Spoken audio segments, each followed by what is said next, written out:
Empezamos una nueva edición de Café Mercosur, este espacio en el que nos proponemos analizar la realidad de los países de la región con un foco en los aspectos jurídicos.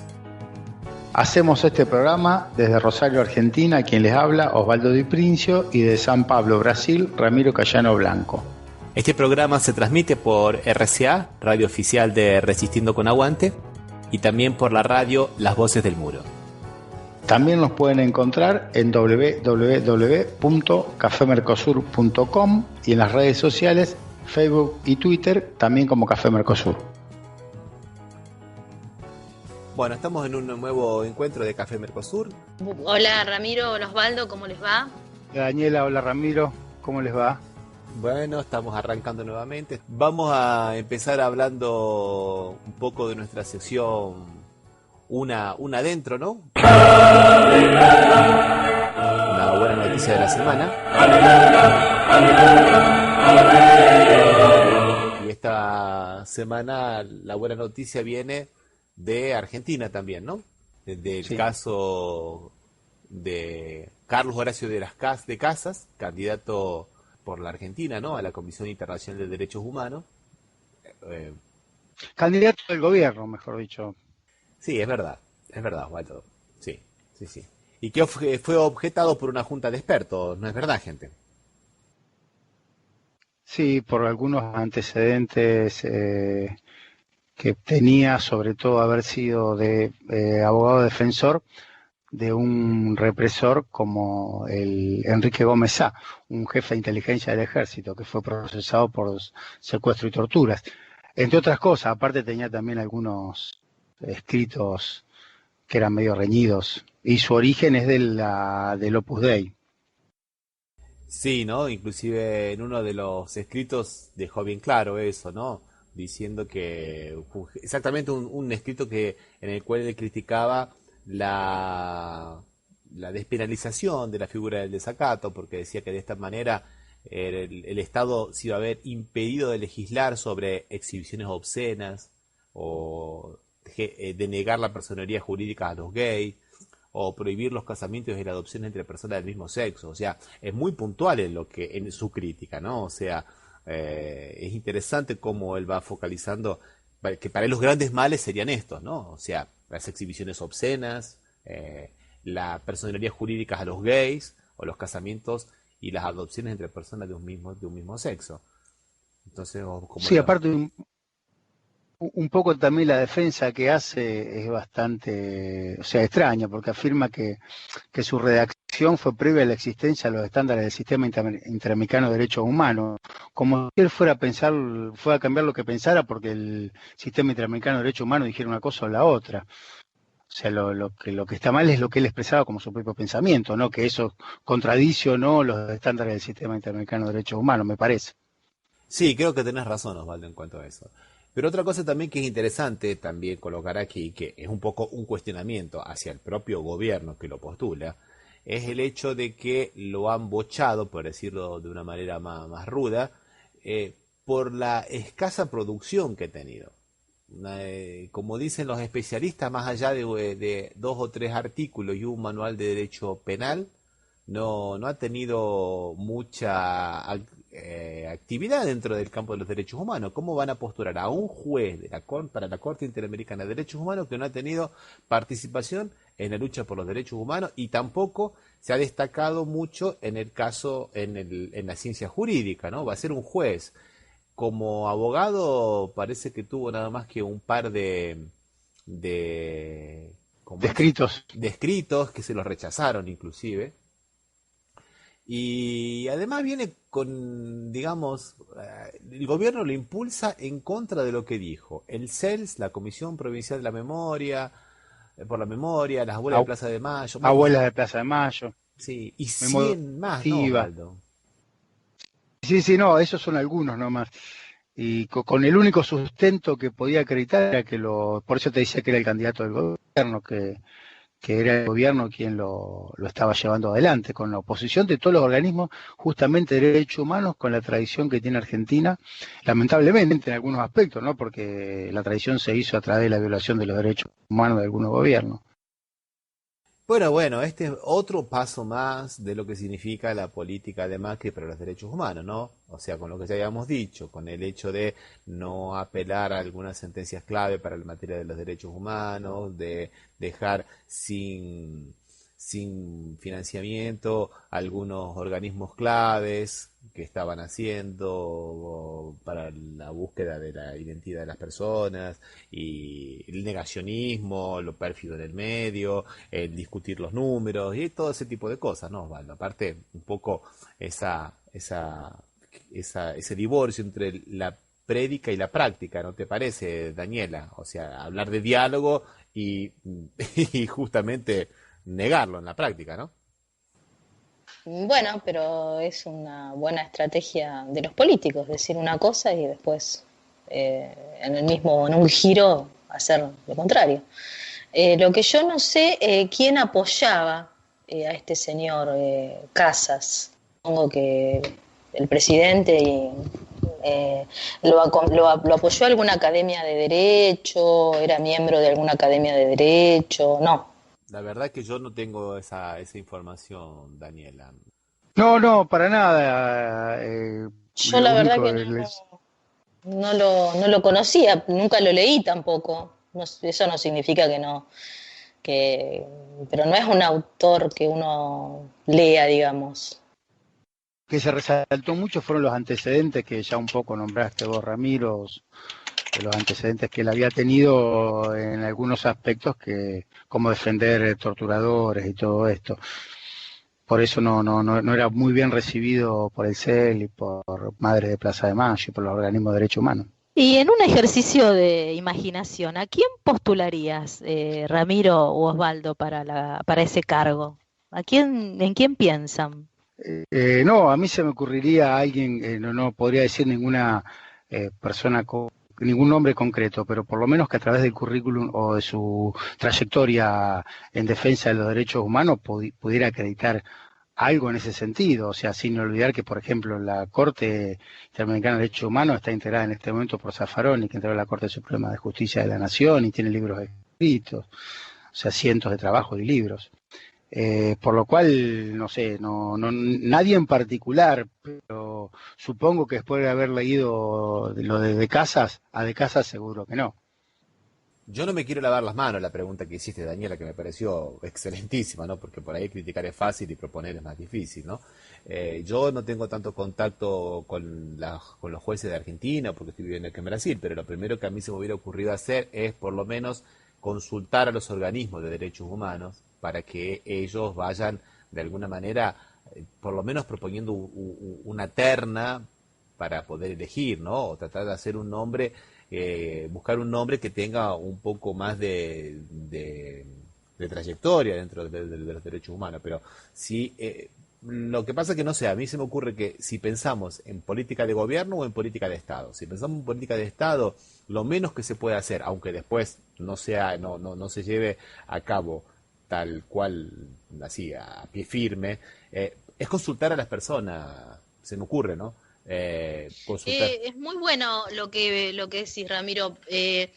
Sería bueno como política pública que la postulación de alguien que represente al Estado argentino surja de un consenso democrático y la consulta se debería hacer, propongo, ¿no?, a las universidades, a los departamentos de derecho público de las universidades, a los organismos y que pudiera ser plebiscitada la postulación, cosa de que el candidato que surja no solamente tenga el respaldo científico, sino también tenga el respaldo democrático.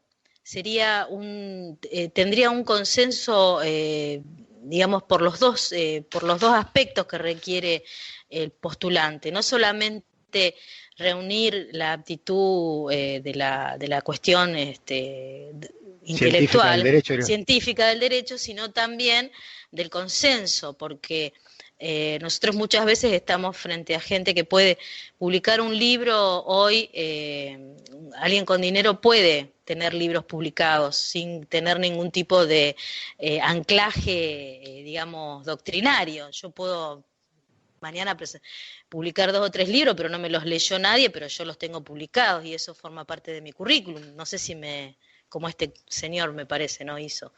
Me parece que sería bueno que se tomara como un proyecto de que los personajes, las personas que representan al Estado surjan de un consenso y no, independientemente de la figura del Ejecutivo hoy en cabeza del presidente Macri, en el futuro que las postulaciones tengan ese carácter democrático, porque yo no sé cómo en realidad llegó Zaffaroni, que renunció a ser juez de la Corte e inmediatamente pasó de la Corte de la Nación Argentina, e inmediatamente no sé qué tiempo pasó que ingresó a la Corte Interamericana, independientemente de que el aval científico y académico. Sí, claro. Lo que pasa es que a veces es muy difícil encontrar un Zaffaroni. No, pero no necesariamente tiene que ser una persona que tenga escrito un tratado de derecho penal y artículos, ser un académico. Puede ser gente que no, gente. Un activista hasta podría ser. Sí, no sé si no necesitaría un activista, pero que tenga formación, diríamos. Digo, por ejemplo, por ejemplo, estoy pensando en la abogada de Milagro Salas, que también es abogada de las causas de indígenas, y es una abogada que tiene activista de las causas jurídicas de los derechos humanos, ¿no?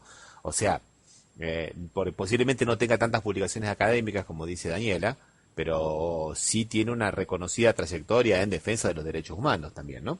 O sea, me parece interesante eso. Claro, claro, o sea, tiene un aval, digamos, en el campo del ejercicio de la profesión, que lo avala, porque ya te digo, si solamente pones una persona que es con formación académica, a veces la mirada es bastante, digamos, restringida a un solo campo. Cegada. Sí, eso. Una sola duda, Daniela. Cuando vos hablaste no de consenso, dijiste no me acuerdo la palabra que usaste, como que sea referéndum o algo así. Plebiscitarlo. Plebiscitarlo, pero un plebiscito dentro de los organismos, o sea, no, que sea una cuestión. No, que sea una cuestión pública, o sea, que los candidatos surjan de los centros académicos y de derechos humanos, y que de ahí se pueda un plebiscito si este o el otro, votarlo, que sea público, que no sea la decisión, que los representantes no sean la representación de un sector aristocrático, porque cuando surge un candidato que surge de un claustro académico, de alguna manera responde a una aristocracia, que es la aristocracia académica. Y no tiene ningún tipo de participación quien no pertenezca a la aristocracia académica. Y en una república, la república la representan todos los ciudadanos, los académicos y los que no son académicos, porque ese postulante va a defender los derechos de todos. Entonces, por eso digo yo, sometámoslo a ese candidato a una votación.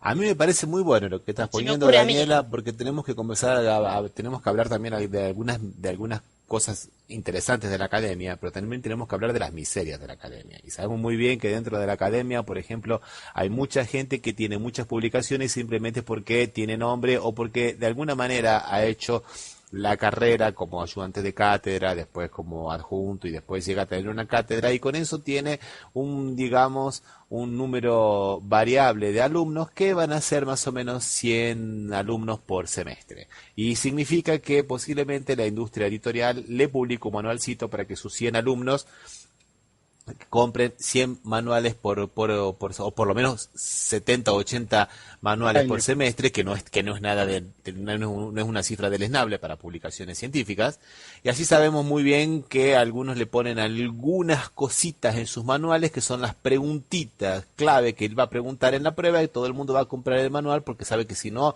leyó eso que está en el manual de él, y que a veces es un capricho.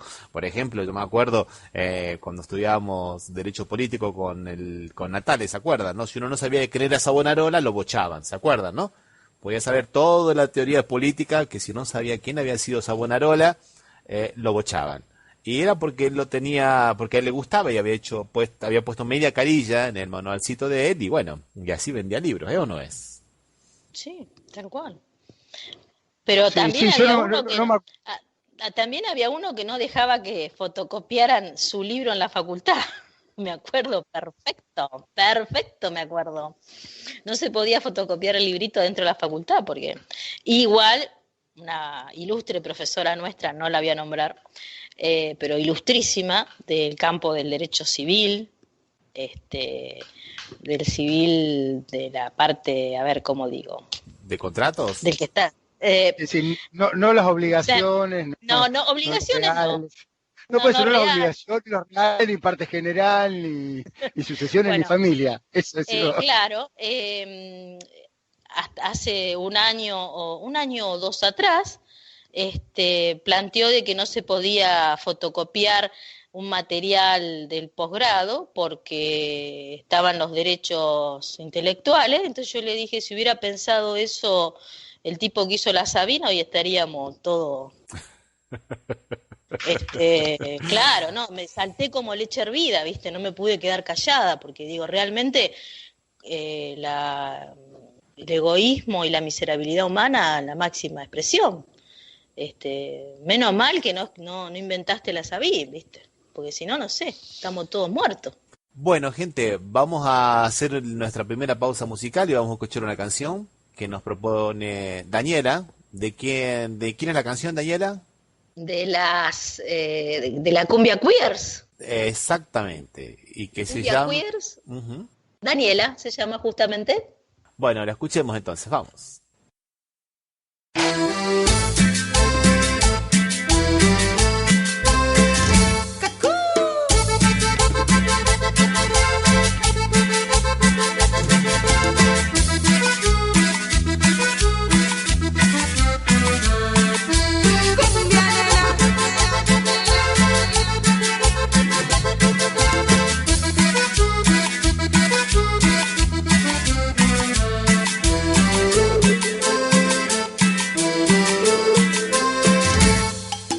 Cuando su cintura se menea, me distrae, me marea, tiene un ritmo inigualable que me provoca y me mata. No puedo sacarle la mirada, no puedo sacarla de mi mente en toda la semana. Cuando ella despliega sus pasitos, yo me enciendo, me derrito, tiene un ritmo inimitable que me guía y que me atrapa. No puedo sacarla de mis ganas, no puedo sacarla de mi mente en toda la semana. Hace 4 meses que yo vengo a este boliche para verte bailar entre la gente. Hace 4 meses solo pienso en sacarte a bailar. Daniela, si supieras, me anoté en una clase de ballet, me teñí, me depilé y adelgacé. Cambié mucho en este tiempo, Danielita, porque si me ves no me reconoces. Daniela, si supieras que en las noches me desvelo por tu amor, que no hago más que imaginar la situación, que de día no me va mucho mejor, que no me importa nada, nada más que vos.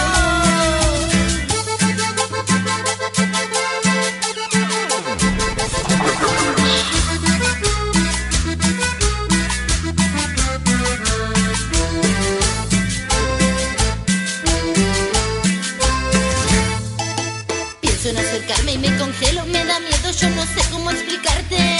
No me animo, algo me pasa. Y así se van pasando las semanas, van pasando sin saber yo qué decirle y sin saber cómo encararla. Hace 4 meses que yo vengo a este boliche para verte bailar entre la gente. Hace 4 meses solo pienso en sacarte a bailar. Daniela, si supieras, me anoté en una clase de ballet, me teñí, me depilé y adelgacé. Cambié mucho en este tiempo, Danielita, porque si me ves no me reconoces. Si supieras todo el hambre que pasé, si supieras todo lo que transpiré, todo el esfuerzo que hice para esto y todo para que si nunca me animé.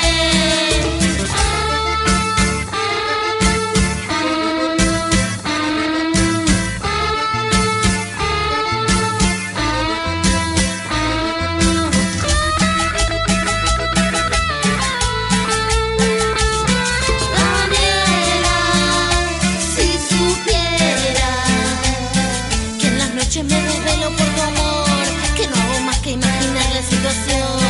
El día no me va mucho mejor, que no me importa nada, nada más que vos.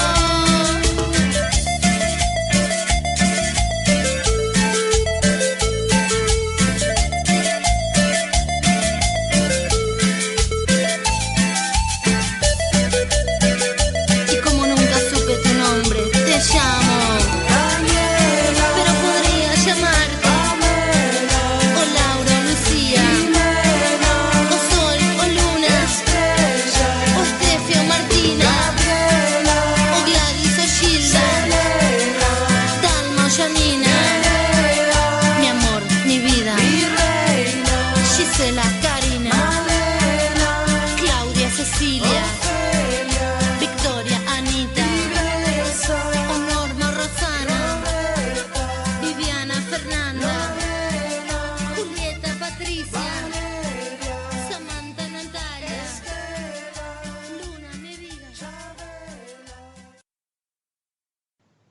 Después de escuchar la cumbia queers, vamos a entrar a comentar lo que pasó esta semana en la marcha de Ni Una Menos.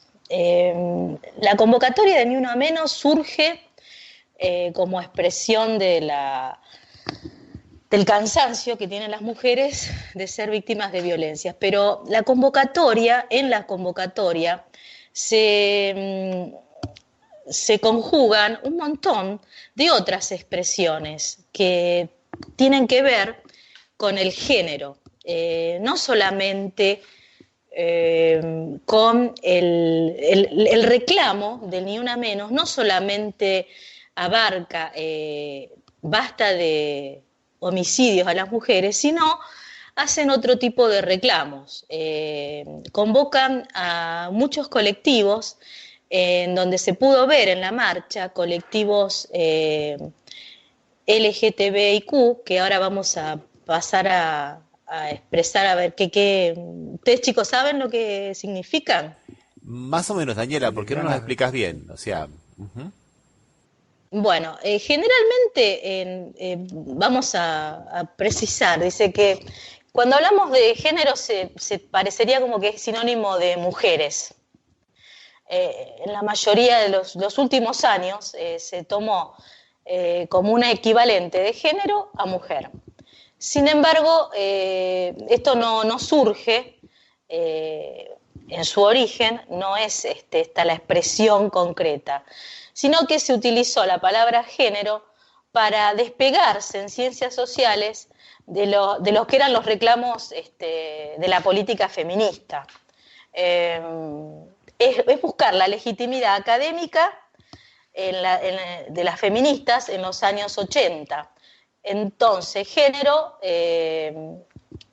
se sustituye la palabra mujer por género, pero en realidad cuando se está hablando de género, se está hablando de las relaciones sociales que diferencian y distinguen a los sexos. Y el género es una relación de poder entre los sexos. La cosa se va complicando porque ¿quiénes son los que plantean esta cuestión de que cuántos sexos hay para ustedes? es interesante, Daniela, porque Claro, ¿quién tiene el derecho a decidirlo, no? Generalmente a nosotros nos han marcado que el sistema binario de dos sexos, o se es varón o se es mujer, cuando la realidad de nuestra posmodernidad, si se puede decir, hay gente que se siente que está en una situación intermedia entre los dos, que son los intersex, y hay gente que se siente a veces una cosa, a veces otra, que son los queers, por eso pusimos esta cumbia queers, y hay gente que esto tiene que ver con, una cosa tiene que ver el sexo que yo puedo sentir o autopercibir, y otra cosa es la preferencia sexual que yo pueda tener. Son cosas diferentes. Yo puedo ser una mujer que me autopercibo como mujer y tengo una preferencia sexual que sea diferente a la mía, que entonces soy hetero. O puedo tener una preferencia sexual igual y soy homosexual. Me pueden gustar los dos y puedo ser bisexual. Como diría Freud, O la pulsión no tiene objeto. la pulsión no tiene objeto. Pero mirá que a Freud está bastante cuestionado por el feminismo, porque desde el vamos Freud era un varón blanco de clase media o alta, en la cual su mirada era desde la mirada del varón. Hoy las mujeres, o sea, el feminismo lo ha destruido, así te digo, destruido. No le vayas a decir a una feminista el complejo de envidia del pene, porque te puede llegar a puede llegar a dejar sin pene. Y creo que con razón. Sí. Por eso, ha quedado, como dicen las autoras, ha quedado pequeño el concepto de masculino y femenino. Ahora es amplísimo la diversidad sexual. Entonces, en la convocatoria de Ni Una Menos, lo que se está pidiendo, aparte lo que se ve, es la visibilización de esta diversidad sexual. Había una columna bastante importante del colectivo LGBTIQ, con chicas travestis a la cabeza, y mucha gente. Estaba en el reclamo por una chica que se llama Ugi, que estaba detenida porque se defendió de un ataque de un tipo que la quiso violar y estaba detenida por eso. Estaban pidiendo la libertad. Y esa tendríamos que haberla pusto hoy como una buena noticia de la semana también, Sí, porque hoy salió. la liberaron. ¿Salió? La liberaron. Bueno, sí. Eso no lo sabía. Bueno, los reclamos que se hacen en la marcha de Ni Una Menos son... está la marcha nacional por el aborto en el hospital, por las anticonceptivos para decidir y aborto legal para no morir, que es una campaña que está desde hace, creo que ya no recuerdo bien la cantidad de años que tiene, la campaña nacional por el aborto. Están los LGTBI, después están los partidos políticos que se presentan, y hay un reclamo que va más allá al Ni Una Menos que con el que se inició. Es el reclamo de las mujeres por paridad en los cargos públicos. Todavía tenemos el 30% en los cargos gremiales y en los cargos de las listas de los partidos. Creo que algún partido político incorporó en su carta orgánica 50 y 50 o en su lista, no estoy muy segura, pero eso no se reformó. Nosotros, por ley, se tiene que garantizar el cupo femenino, que es un cupo del 30%, o sea que por ley no marginan a las mujeres al 30%. Un hecho que está cuestionado inclusive por muchas mujeres, porque dice, se tienen que ganar los lugares, todo un debate que se ha creado, en donde a mí me parece que se debe garantizar el piso de 50 y también se debe poner que los cargos tienen que ser sorteados, el puesto primero debe ser sorteado, si debe ser masculino o femenino, o toda la diversidad sexual, si querés, porque si no la van a poner siempre en el 50 para abajo. No sé qué les parece a ustedes. Mira, Daniela, con relación a eso, hay una experiencia muy interesante que es la mía propia. Disculpe que esto sea autorreferencial, pero cuando se comenzó a discutir ese tema en el año 93, 92, 94, por ahí, yo tenía unos argumentos excelentes en contra de la ley de cupo femenino. Y yo me creía muy inteligente y me creía muy, muy avispado, porque tenía unos silogismos realmente pero muy tenaces, ¿no? Y después la realidad me dio un mazazo en la cabeza y me dijo que yo era un pedante y que realmente tenía que hacer el camino inverso, porque la participación de la mujer no solamente se dio masivamente, como que moralizó mucho la política argentina, ¿no? Y a partir de eso me parece que es un elemento muy, pero muy interesante poder desandar nuestros propios mal caminos, ¿no? porque criticar es muy fácil a veces a los demás, pero por ahí hacer un mea culpa y ver cómo a veces estamos en una sociedad machista que nos lleva a tener algunos comportamientos machistas, nos puede ayudar a ver que esto, ¿no? Que el tema de la sociedad patriarcal es un tema así transversal, ¿no? Y que nos ataca tanto a los hombres como a las mujeres y muchas veces pensamientos refinados pueden tener, digamos, no es que yo haya tenido un pensamiento refinado, ¿no? Pero por lo menos pensamientos más o menos elaborados pueden llevarnos a conclusiones totalmente equivocadas que se dan de frente con la realidad, ¿no? Por eso me parece muy, pero muy, muy atinado esto que has colocado, Daniela, de la participación de la mujer en la política. Quería articular, como para ir cerrando, un pensamiento del feminismo que plantea que lo personal es político. ¿Qué quiere decir que lo personal es político? El feminismo cuestiona la división tajante entre lo público y lo privado. Voy a leer algo que es muy sencillo, pero la autora se llama Alda Facio y sintetiza mucho lo que nos pasa a las mujeres. Dice: lo personal es político se refiere a que la discriminación, opresión y violencia que sufrimos las mujeres no es un problema individual que concierne únicamente a las personas involucradas. Quiere decir que todo lo que me pasa a mí y a la otra, aunque nos pase en la intimidad, responde a un sistema y a una estructura de poder, y por lo tanto son fenómenos políticos y no naturales, a los cuales hay que darles respuestas políticas y no solo individuales.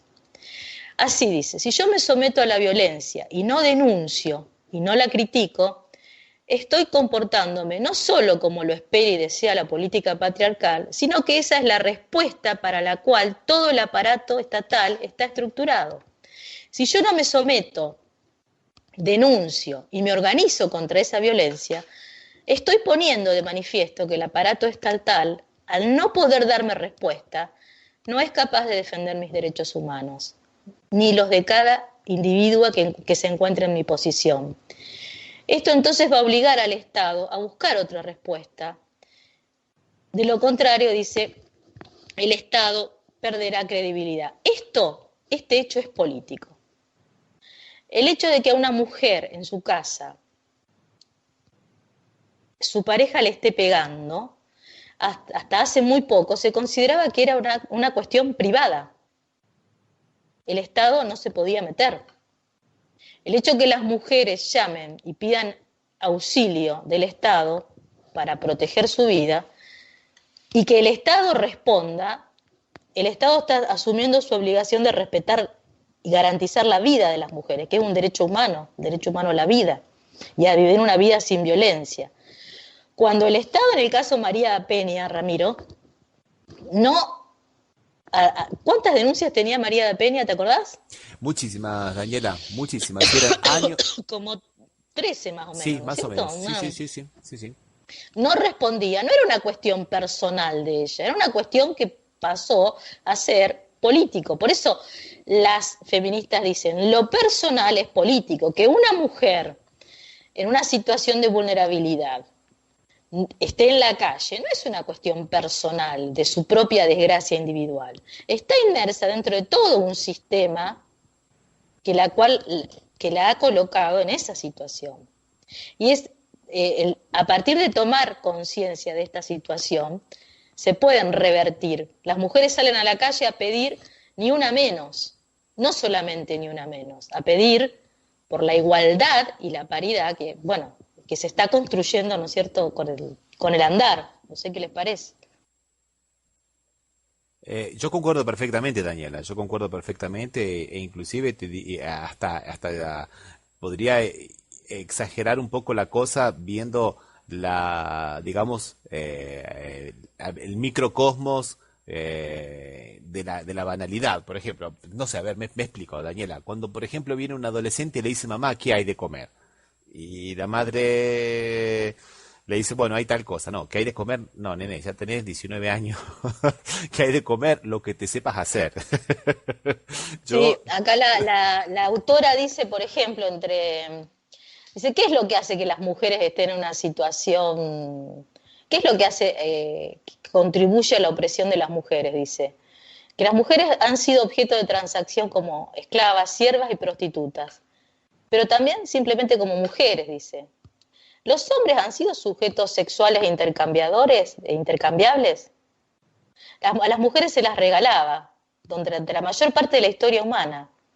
Hay muchas costumbres, dice, lugares comunes y rasgos de personalidad que parecen tener mucho sentido. Por ejemplo, la costumbre de que el padre entregue a la novia. Cuando uno hace todo esto lo manejan muy bien las antropólogas, que son las primeras que se preguntan, ¿no? Y ellas, sobre todo que dicen que la antropología es la ciencia del estudio del hombre, esas son las primeras, el primer problema que tienen, a la mujer ni siquiera la nombran cuando empiezan a hacer los estudios. Eh, sí, sí, sí, la, y sí, sí, sin pensar, Daniela, que interesante lo que estás diciendo, que de cómo se invisibilizan las sociedades primeras donde reinaba el matriarcado, ¿no? Es muy claro, difícil lo que, encontrar no, bueno, esa. no, lo que pasa es que era una profesora, nos hizo ver la diferencia, que esas sociedades eran matrilineales, que quiere decir que Ajá. la descendencia la fijaba la madre, pero que el poder estaba en manos de los varones igual. Eso Lo mismo, estaba todo lo nos mismo. hizo referencia la profesora a nosotras. Que cuando hablan de matriarcado, no, lo que eran la descendencia era matrilineal, pero el poder lo tenían los varones, el poder, digamos, de decisión económico. eh, es una cosa que me la marcó muy bien una profesora en clase. Como lo dijo, como Lo, buena lo- compañera de estudio tuyo, dije lo mismo que vos, Ramiro. Se me cayó ¿cómo es? Una un ídolo, ilusión. Sí, a mí también, a mí también, a mí también, a mí también.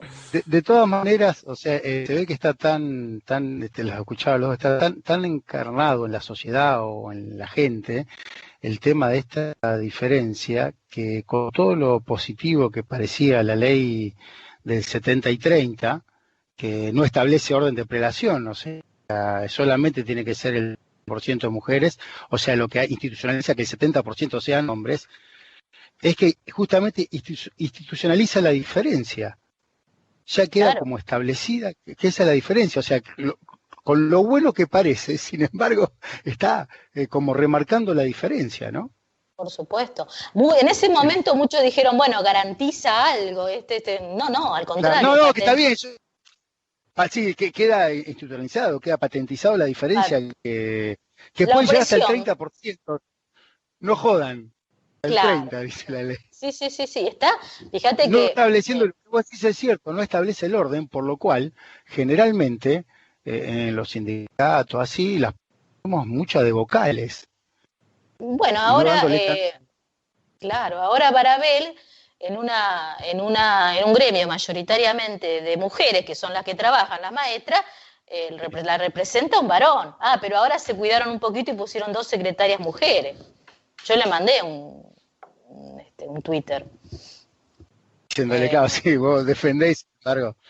no, no, y Sí, claro, no, pero me contestará, tienen 2 secretarias, pero me parece que la cabeza tiene que ser una mujer.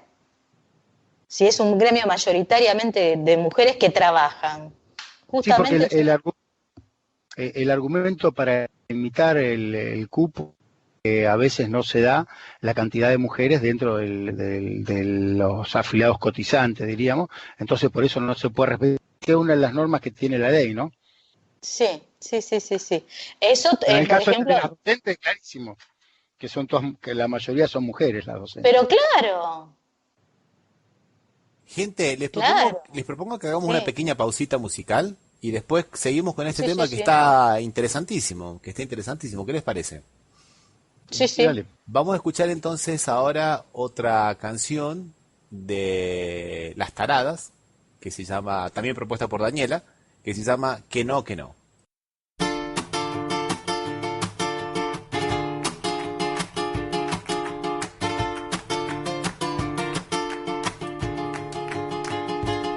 Si tú me pides sinceridad, debo con pena contestarte que no, no, no, no. Estoy feliz de mi libertad, quiero placer para mañana. Si tú me pides sinceridad, debo con pena contestarte que no, no, no, no. Soy caprichosa en el corazón, quiero gozar la vida y nada más. Soy culpable de una caricia, de algún besito que yo te di. Atarme, no, no, no, no, no. Casarme, no, no, no, no, no. Si tú me pides sinceridad, debo con pena contestarte que no, no, no, no. Estoy voluble en el corazón, quiero gozar la vida y nada más.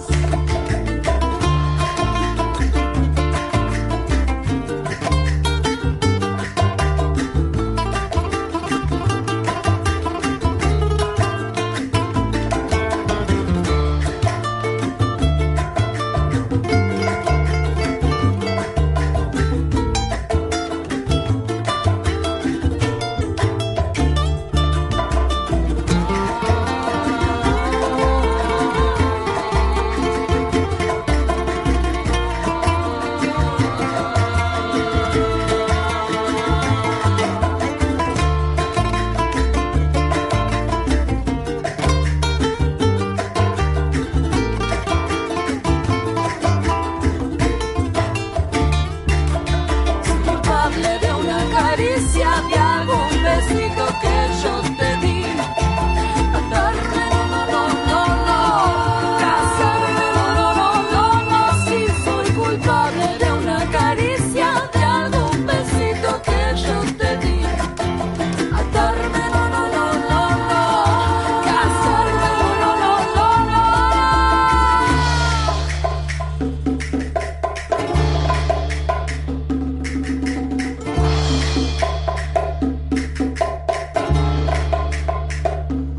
Si tú me pides sinceridad, debo con pena contestarte que no, no, no, no. Estoy feliz de mi libertad, quiero placer para mañana. Si tú me pides sinceridad, debo con pena contestarte que no, no, no, no. Soy caprichosa en el corazón, quiero gozar la vida y nada más. Si tú me pides sinceridad, debo con pena contestarte que no, no, no, no. Estoy voluble en el corazón, quiero gozar la vida y nada más.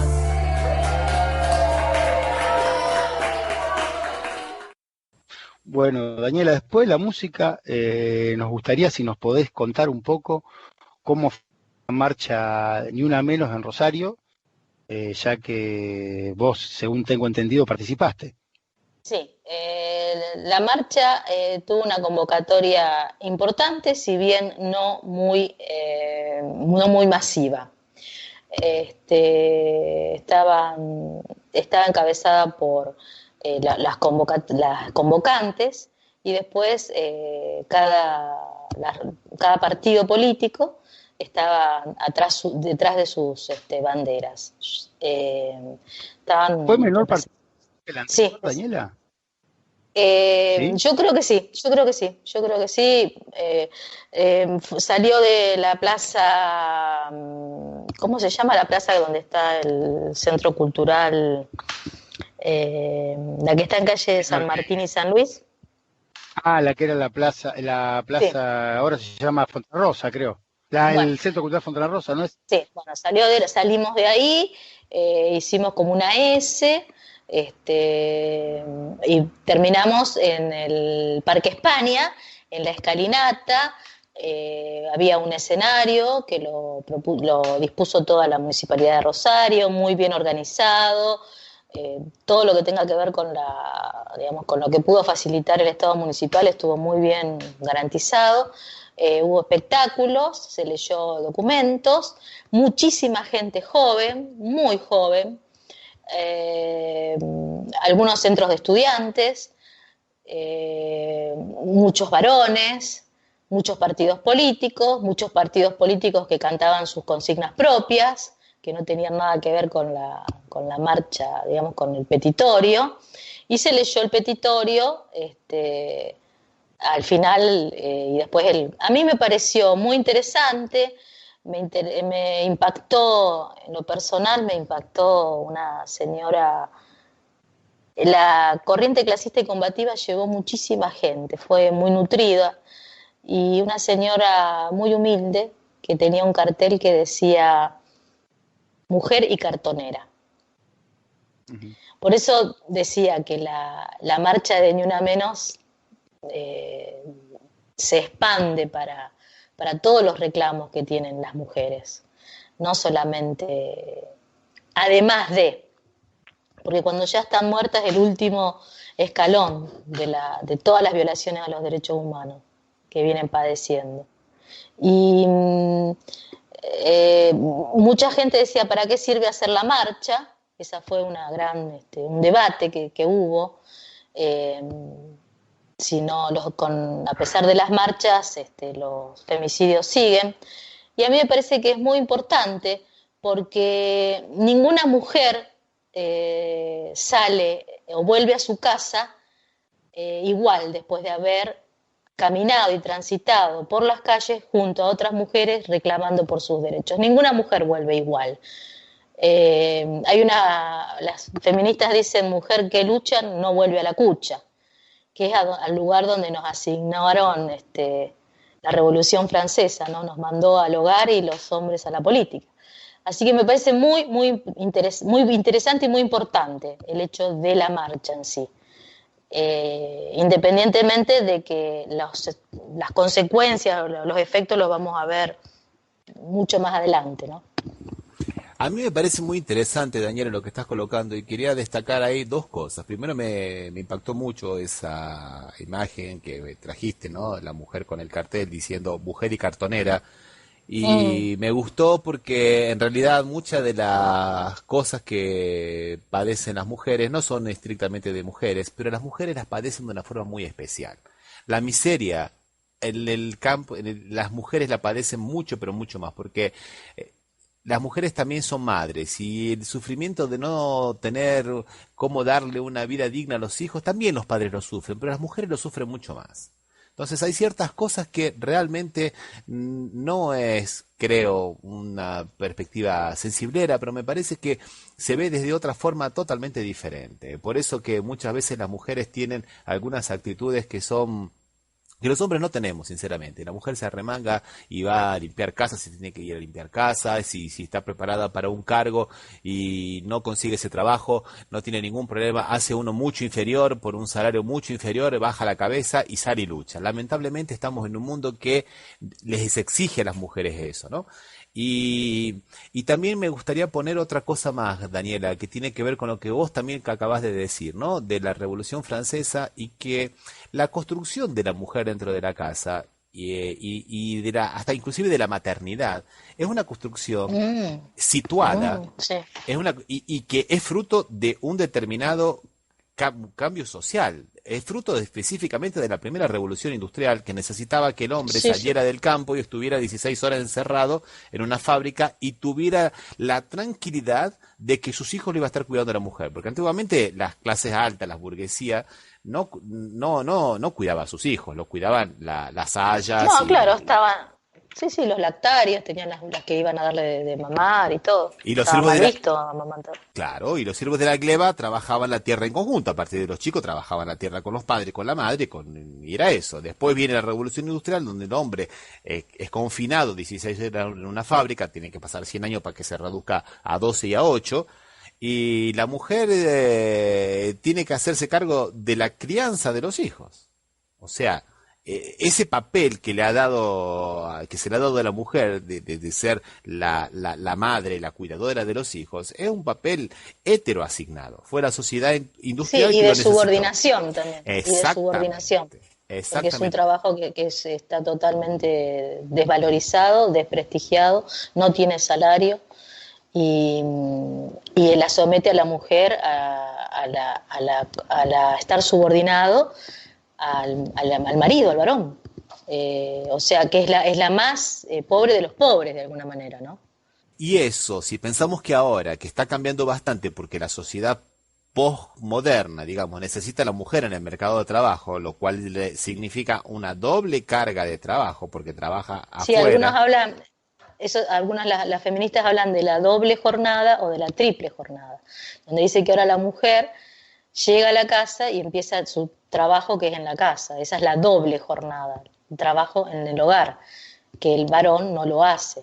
Entonces ese es otro reclamo desde la o sea, no es un reclamo, es visibilizar lo invisible, porque está tan naturalizado que yo a mi hijo, cuando llego le tengo que cocinar, que ni lo pienso, que yo tengo que proveer, que no falte leche, que no falte papel higiénico, que no falte Nesquik, que tiene que estar, porque a la mañana se va a levantar y le tengo que dar la leche, que ni siquiera eso es un trabajo que lo tengo tan incorporado que no puedo pensar que el otro no lo hace, que el compañero en el hogar no lo hace. Eso es un trabajo de mujeres.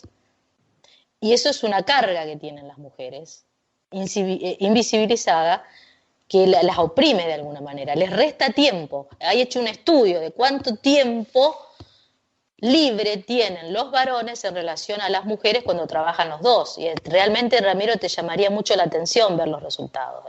Es lamentable, es terrible.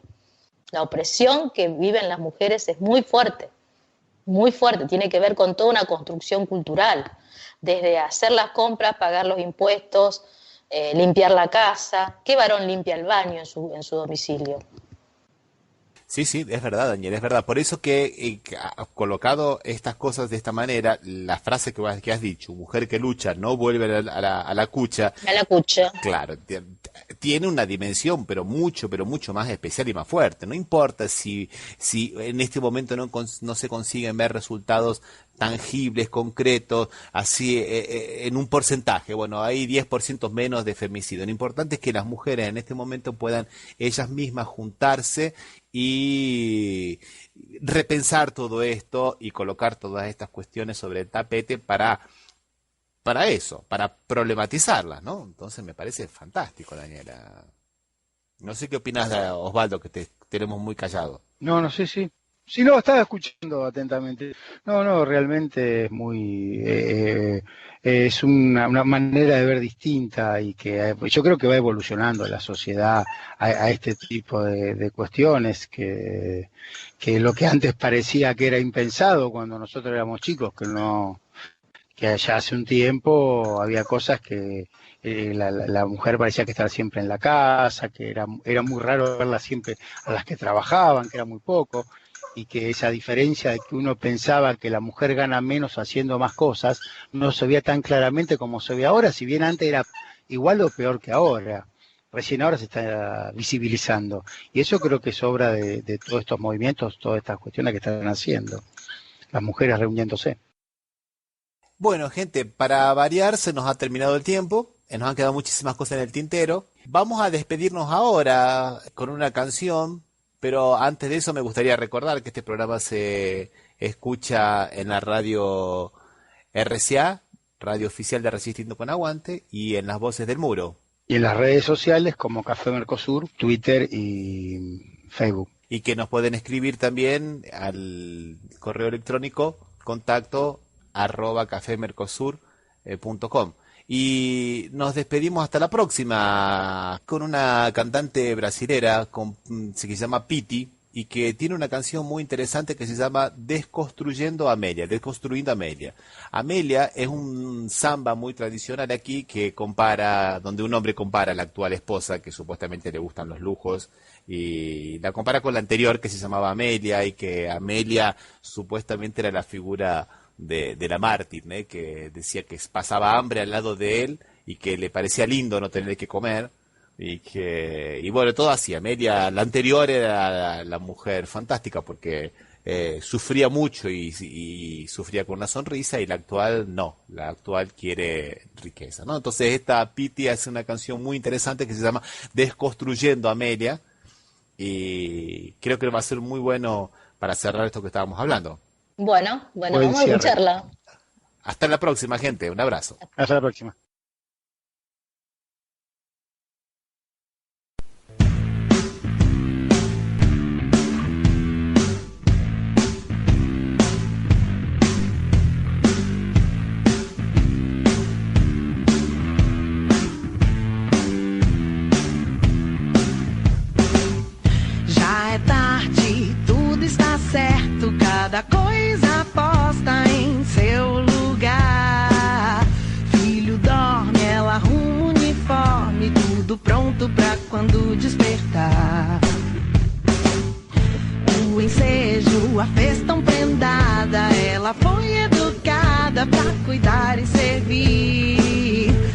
costume, esquecia-se dela, sempre a última sair.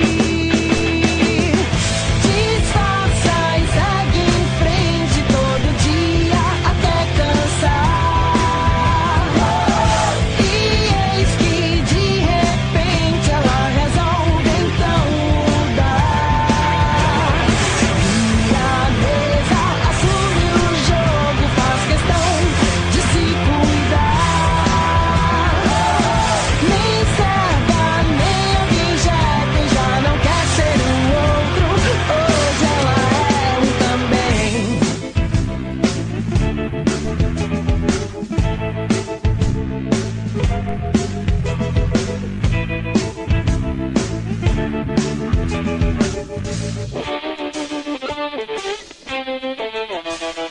A despeito de tanto mestrado, ganha menos que o namorado e não entende o porquê.